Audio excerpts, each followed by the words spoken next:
মাওলানা doctor Mizanur Rahman Azhari.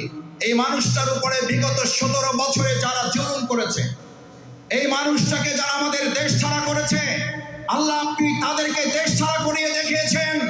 এবার বাংলাদেশের মানুষ অপেক্ষমান আছে। আর যদি ভবিষ্যতে কোনো আলেমের সাথে বেয়াদবি করা হয়, আর যদি কোনো আলেমকে নিয়ে তুচ্ছ তাচ্ছিল্য টালবাহানা করা হয়, গ্রন্থ আল কোরআন এবং ইসলামকে নিয়ে যদি আর কেউ টানাহেস্র করেন, তাহলে তার চেয়েও করুণ পরিণতির জন্য তাকেও অপেক্ষা করতে হবে।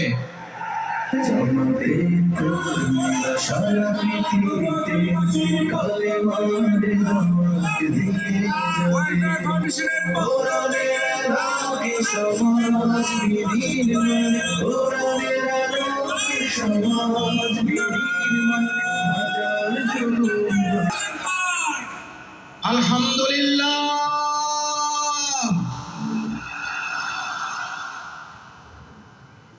আল্লাহু আকবার। এই আলহামদুলিল্লাহ, এই আল্লাহু আকবারের টান শুনলে আমাদের এই দক্ষিণবঙ্গের শুধু নয়, শুধু বাংলাদেশের নয়, গোটা পৃথিবীর কোরআনের পাখি নামে খ্যাত এই টানের সাথে একজন মানুষের কথা কি আমাদের মনে পড়ে না? পড়ে না? আল্লাহ এই মাঠে তিনি ফিরতে চেয়েছিলেন, এই মাঠে তিনি আমার কোরআনের আওয়াজ নিয়ে আসতে চেয়েছিলেন।